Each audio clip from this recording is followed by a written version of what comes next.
ইরানের নিহত কমান্ডার ও বিজ্ঞানীদের জানাজায় জনগণের অংশগ্রহণ নিয়ে ইসরায়েলের সঙ্গে চলমান ছায়াযুদ্ধে প্রাণ হারানো ইরানের শীর্ষ সামরিক কমান্ডার ও বিজ্ঞানীদের জানাজায় ঢল নেমেছে রাজধানী তেহরানের রাস্তায়। হাজার হাজার মানুষ অংশ নিয়েছে জানাজার এই রাষ্ট্রীয় আয়োজনে, যেখানে শুধুমাত্র নিহতদের প্রতি শ্রদ্ধাই নয়, প্রকাশ পেয়েছে জাতীয় সংহতি, এক দৃঢ় বার্তাও।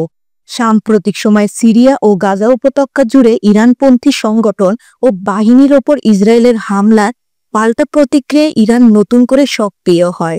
এই সংঘাতে প্রাণ হারান ইসলামী বিপ্লবী গার্ড বাহিনীর IRGC একাধিক কৌশলগত কর্মকর্তা, ড্রোন ও ক্ষেপণাস্ত্র প্রকল্পে সংশ্লিষ্ট বিজ্ঞানীরা। তেহরানের বিশাল আজাদি স্কোয়ারে অনুষ্ঠিত জানাজা নামাজে অংশ নেয় শীর্ষ ধর্মীয় ও সামরিক নেতারা।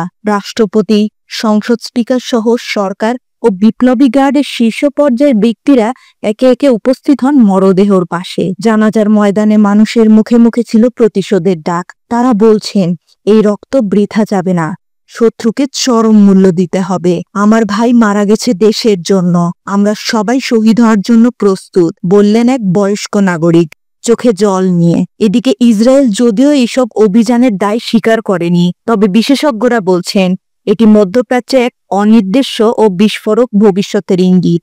জানাজার এই দৃশ্য একদিকে যেমন ইরানের সামরিক ও বৈজ্ঞানিক ক্ষতির প্রতিচ্ছবি, অন্যদিকে তার জাতির ঐক্য ও প্রতিরোধের প্রতীক হয়ে উঠছে।